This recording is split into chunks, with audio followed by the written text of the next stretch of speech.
Members of Congress, I have the high privilege and the distinct honor of presenting to you the President of the United States. Thank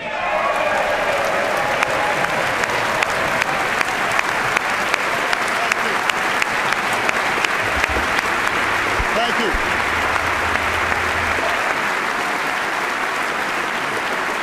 Thank you. Thank you so much.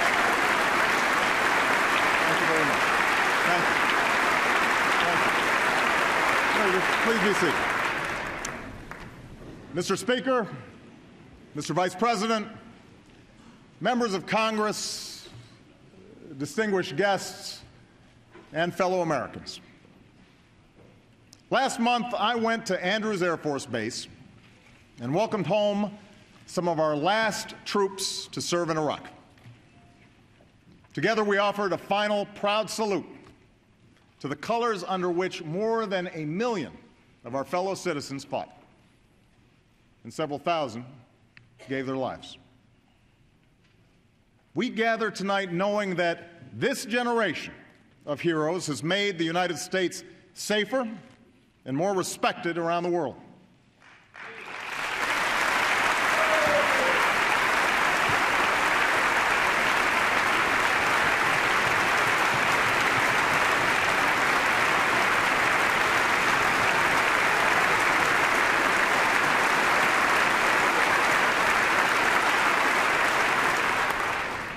For the first time in 9 years, there are no Americans fighting in Iraq.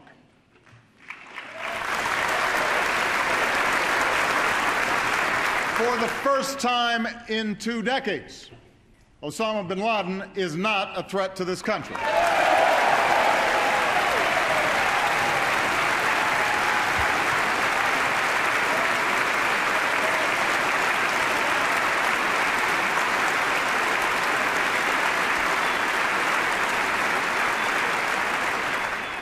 Most of al-Qaeda's top lieutenants have been defeated.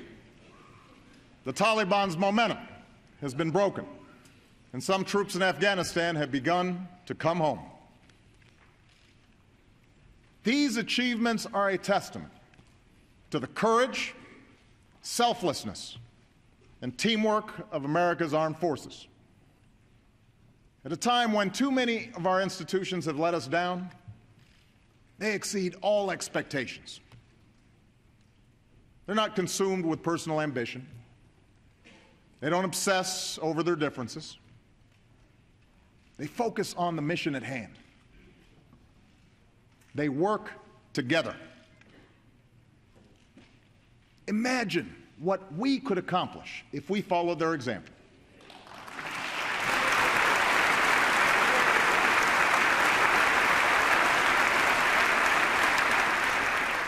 Think about the America within our reach, a country that leads the world in educating its people, an America that attracts a new generation of high-tech manufacturing and high-paying jobs, a future where we're in control of our own energy, and our security and prosperity aren't so tied to unstable parts of the world, an economy built to last, where hard work pays off and responsibility is rewarded.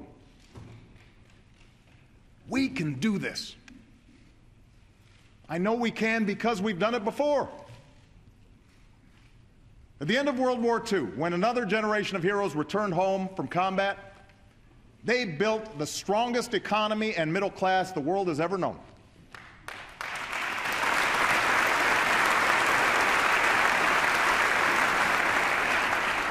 My grandfather, a veteran of Patton's Army, got the chance to go to college on the GI Bill. My grandmother, who worked on a bomber assembly line, was part of a workforce that turned out the best products on earth. The two of them shared the optimism of a nation that had triumphed over a depression and fascism. They understood they were part of something larger. They were contributing to a story of success that every American had a chance to share. The basic American promise that if you worked hard, you could do well enough to raise a family, own a home, send your kids to college, and put a little away for retirement. The defining issue of our time is how to keep that promise alive. No challenge is more urgent. No debate is more important. We can either settle for a country where a shrinking number of people do really well, while a growing number of Americans barely get by. Or we can restore an economy where everyone gets a fair shot, and everyone does their fair share, and everyone plays by the same set of rules.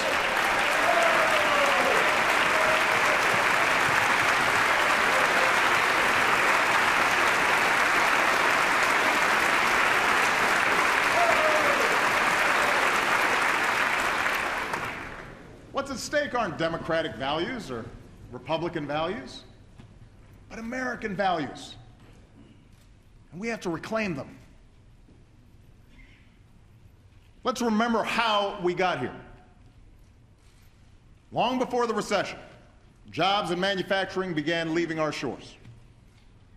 Technology made businesses more efficient, but also made some jobs obsolete.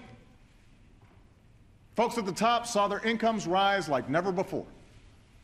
But most hardworking Americans struggled with costs that were growing, paychecks that weren't, and personal debt that kept piling up.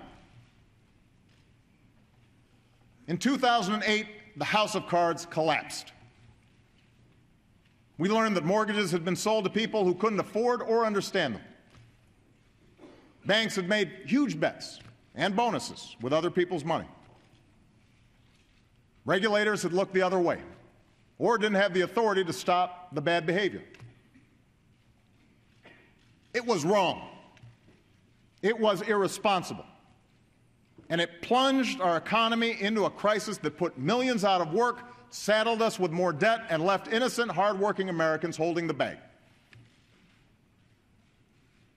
In the 6 months before I took office, we lost nearly 4 million jobs.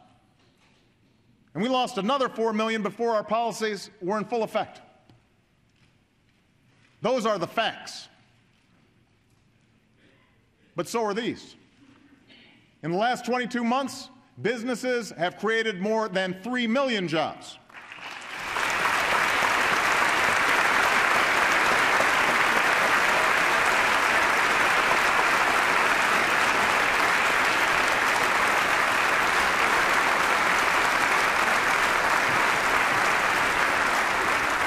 Last year, they created the most jobs since 2005.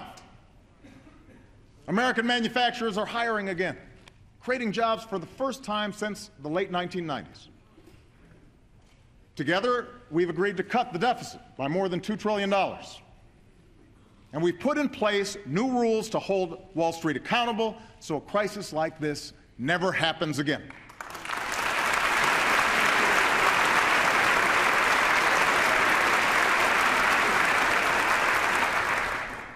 The state of our union is getting stronger, and we've come too far to turn back now. As long as I'm president, I will work with anyone in this chamber to build on this momentum. But I intend to fight obstruction with action, and I will oppose any effort to return to the very same policies that brought on this economic crisis in the first place.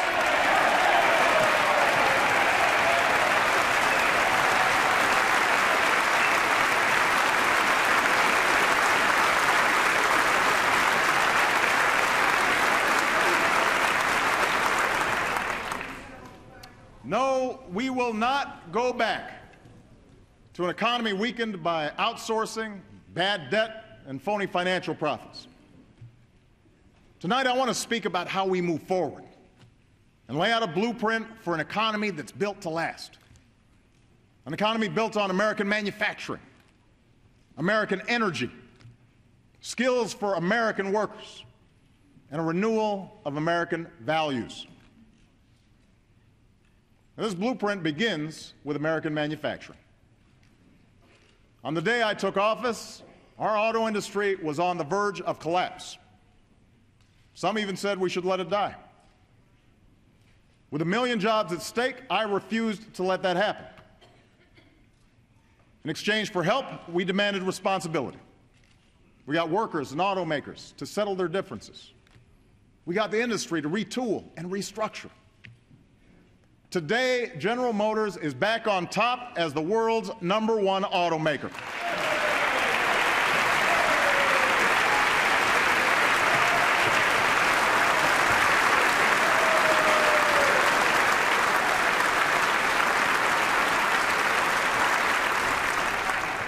Chrysler has grown faster in the U.S. than any major car company. Ford is investing billions in U.S. plants and factories. And together, the entire industry added nearly 160,000 jobs. We bet on American workers. We bet on American ingenuity. And tonight, the American auto industry is back.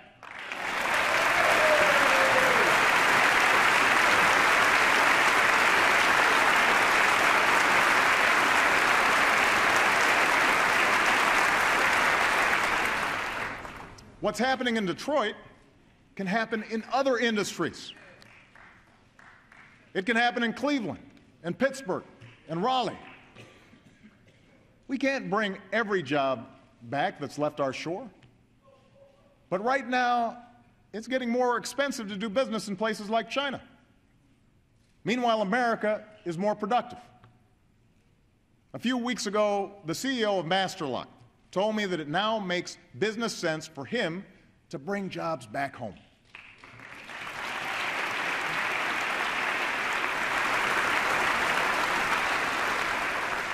Today, for the first time in 15 years, Masterlock's unionized plant in Milwaukee is running at full capacity.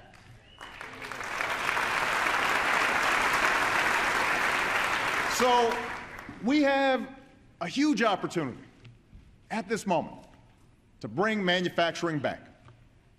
But we have to seize it. Tonight, my message to business leaders is simple. Ask yourselves what you can do to bring jobs back to your country, and your country will do everything we can to help you succeed.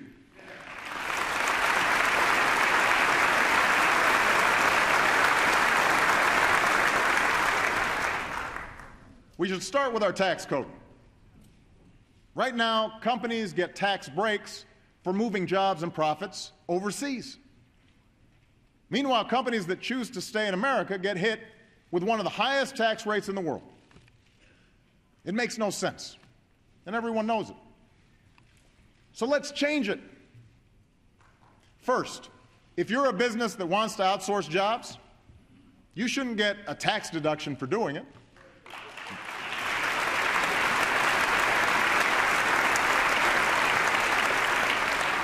That money should be used to cover moving expenses for companies like Masterlock that decide to bring jobs home. Second, no American company should be able to avoid paying its fair share of taxes by moving jobs and profits overseas.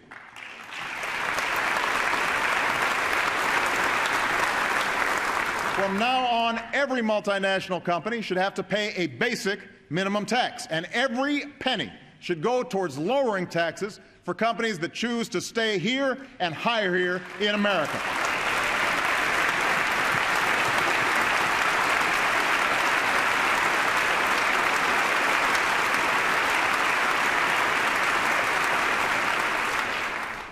Third, if you're an American manufacturer, you should get a bigger tax cut. If you're a high-tech manufacturer, we should double the tax deduction you get for making your products here. And if you want to relocate in a community that was hit hard when a factory left town, you should get help financing a new plant, equipment, or training for new workers. So my message is simple. It is time to stop rewarding businesses that ship jobs overseas and start rewarding companies that create jobs right here in America. Send me these tax reforms, and I will sign them right away.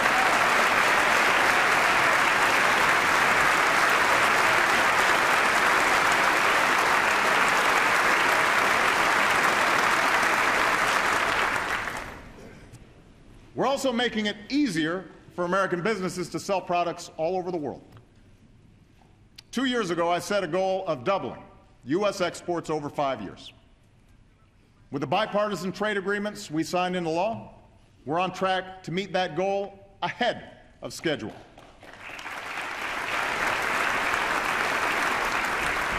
Soon there will be millions of new customers for American goods in Panama, Colombia, and South Korea. Soon there will be new cars on the streets of Seoul imported from Detroit and Toledo and Chicago.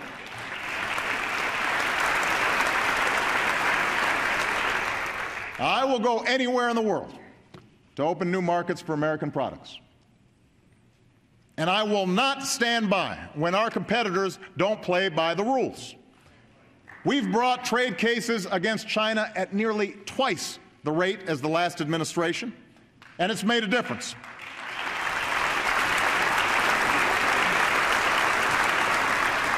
Over 1,000 Americans are working today because we stopped a surge in Chinese tires.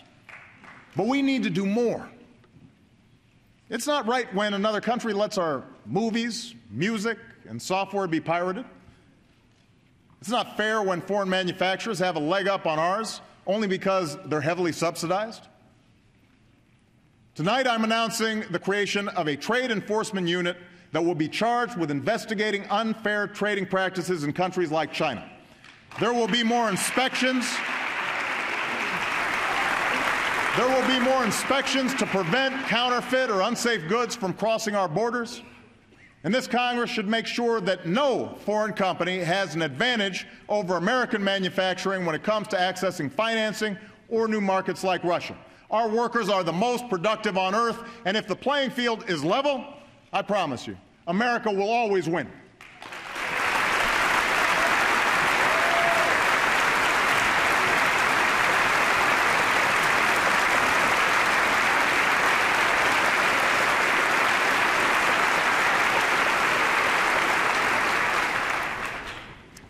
I also hear from many business leaders who want to hire in the United States, but can't find workers with the right skills.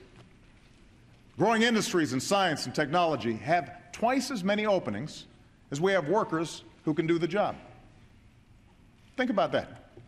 Openings at a time when millions of Americans are looking for work. It's inexcusable, and we know how to fix it. Jackie Bray is a single mom from North Carolina who was laid off from her job as a mechanic. Then Siemens opened a gas turbine factory in Charlotte and formed a partnership with Central Piedmont Community College. The company helped the college design courses in laser and robotics training. It paid Jackie's tuition, then hired her to help operate their plant. I want every American looking for work to have the same opportunity as Jackie did.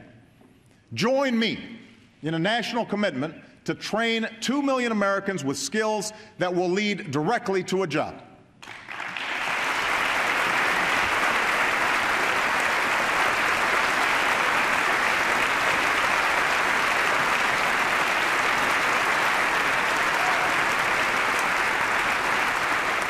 My administration has already lined up more companies that want to help.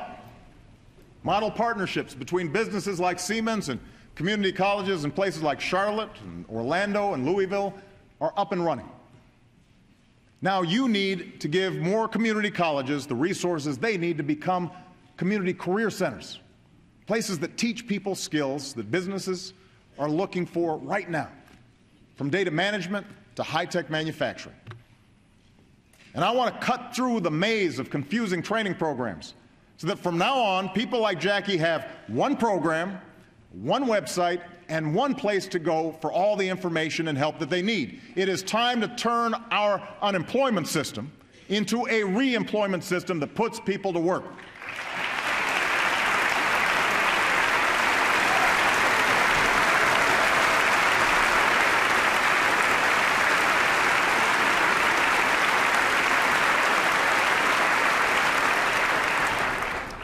These reforms will help people get jobs that are open today. But to prepare for the jobs of tomorrow, our commitment to skills and education has to start earlier. For less than 1% of what our nation spends on education each year, we've convinced nearly every state in the country to raise their standards for teaching and learning. The first time that's happened in a generation. But challenges remain, and we know how to solve them. At a time when other countries are doubling down on education, tight budgets have forced states to lay off thousands of teachers. We know a good teacher can increase the lifetime income of a classroom by over $250,000. A great teacher can offer an escape from poverty to the child who dreams beyond his circumstance. Every person in this chamber can point to a teacher who changed the trajectory of their lives. Most teachers work tirelessly with modest pay, sometimes digging into their own pocket for school supplies just to make a difference. Teachers matter. So instead of bashing them or defending the status quo, let's offer schools a deal. Give them the resources to keep good teachers on the job and reward the best ones. And in return, grant schools flexibility to teach with creativity and passion, to stop teaching to the test, and to replace teachers who just aren't helping kids learn. That's a bargain worth making.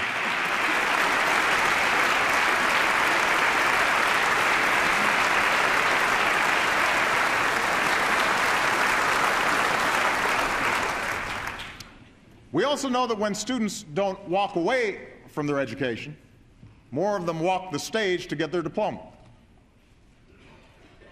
When students are not allowed to drop out,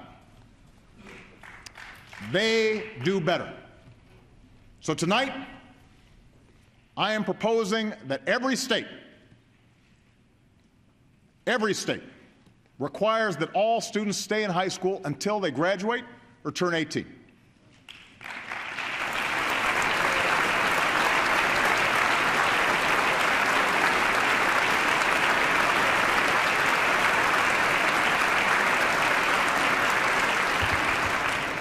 When kids do graduate, the most daunting challenge can be the cost of college.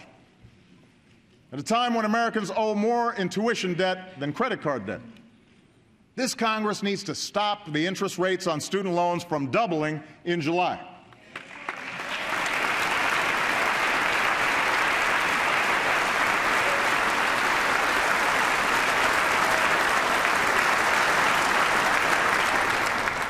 Extend the tuition tax credit we started that saves millions of middle-class families thousands of dollars.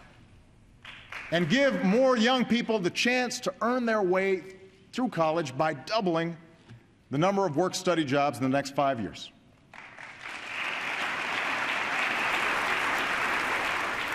Of course, it's not enough for us to increase student aid. We can't just keep subsidizing skyrocketing tuition. We'll run out of money. States also need to do their part by making higher education a higher priority in their budgets. And colleges and universities have to do their part by working to keep costs down. You know, recently I spoke with a group of college presidents who've done just that. Some schools redesign courses to help students finish more quickly. Some use better technology. The point is, it's possible. So let me put colleges and universities on notice. If you can't stop tuition from going up, the funding you get from taxpayers will go down. Higher education can't be a luxury. It is an economic imperative that every family in America should be able to afford. And let's also remember that hundreds of thousands of talented, hardworking students in this country face another challenge: the fact that they aren't yet American citizens. Many were brought here as small children, are American through and through, yet they live every day with the threat of deportation. Others came more recently to study business and science and engineering. But as soon as they get their degree, we send them home to invent new products and create new jobs somewhere else. That doesn't make sense. I believe as strongly as ever that we should take on illegal immigration. That's why my administration has put more boots on the border than ever before. That's why there are fewer illegal crossings than when I took office. The opponents of action are out of excuses. We should be working on comprehensive immigration reform right now.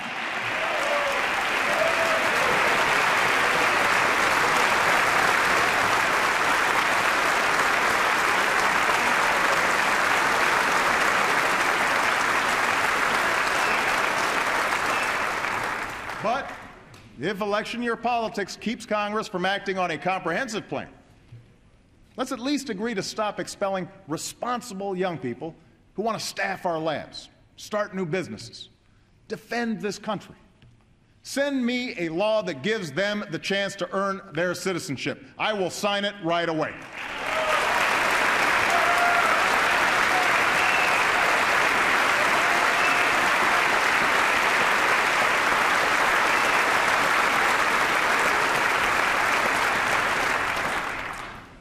You see, an economy built to last is one where we encourage the talent and ingenuity of every person in this country. That means women should earn equal pay for equal work.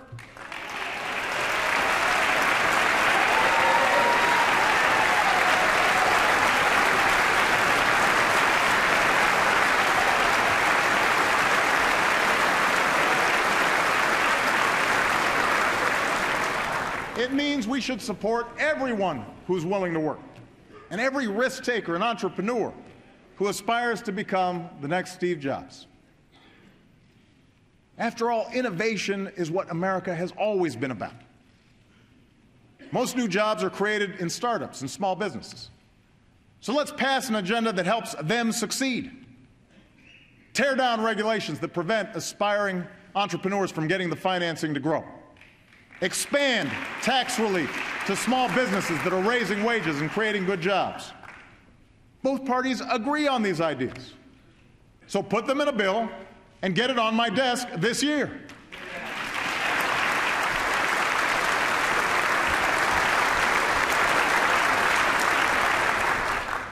Innovation also demands basic research.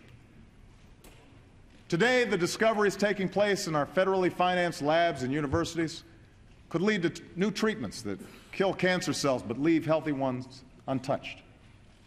New lightweight vests for cops and soldiers that can stop any bullet.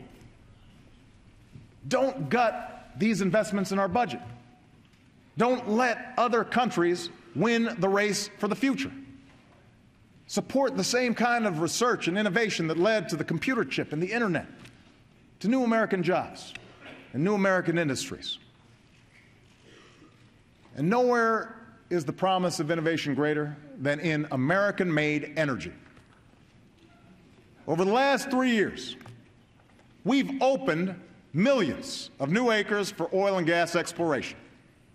And tonight I'm directing my administration to open more than 75% of our potential offshore oil and gas resources.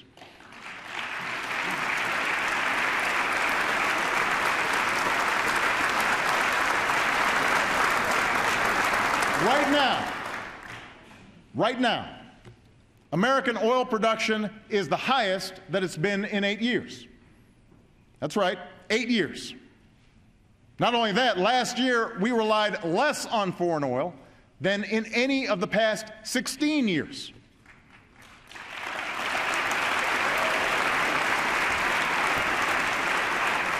But with only 2% of the world's oil reserves, oil isn't enough. This country needs an all-out, all-of-the-above strategy that develops every available source of American energy.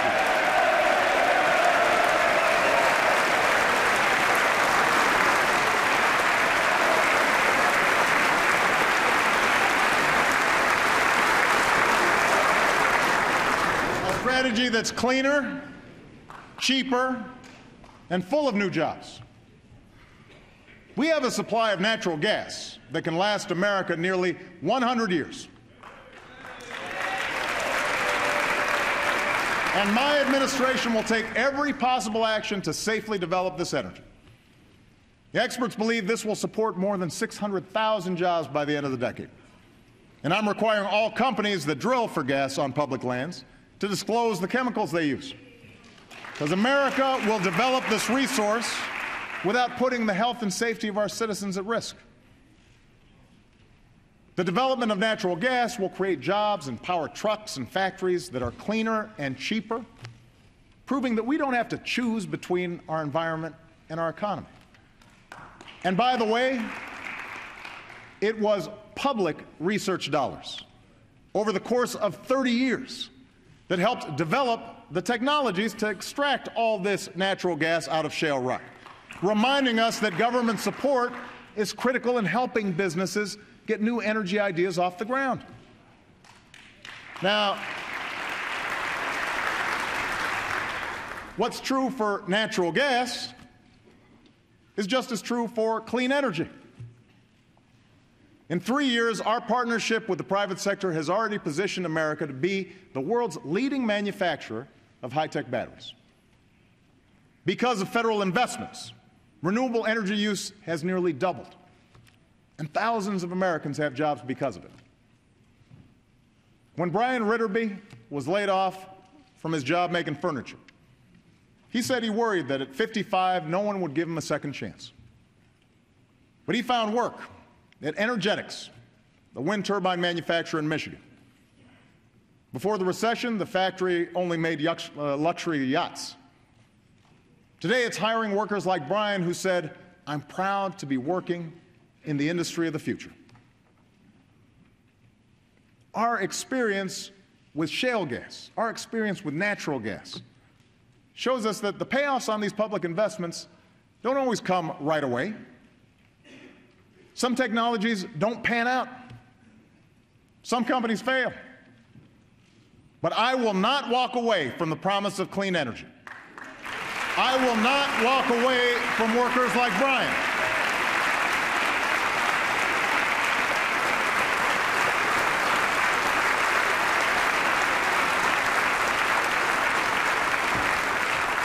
I will not cede the wind or solar or battery industry to China or Germany because we refuse to make the same commitment here. We've subsidized oil companies for a century. That's long enough. It's time to end the taxpayer giveaways to an industry that rarely has been more profitable and double down on a clean energy industry that never has been more promising. Pass clean energy tax credits. Create these jobs.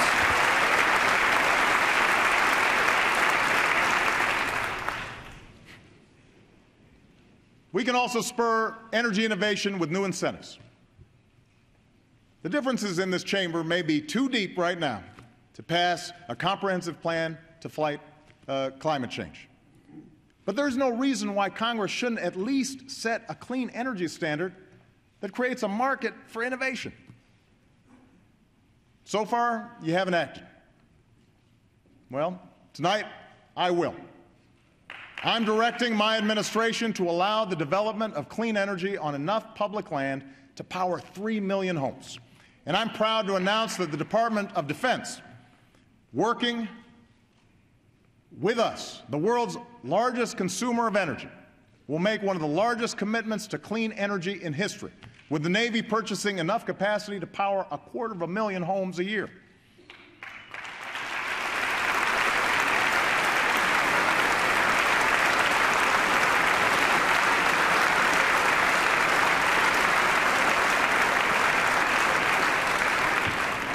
Of course, the easiest way to save money is to waste less energy. So here's a proposal. Help manufacturers eliminate energy waste in their factories and give businesses incentives to upgrade their buildings. Their energy bills will be $100 billion lower over the next decade.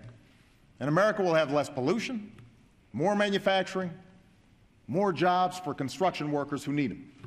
Send me a bill that creates these jobs.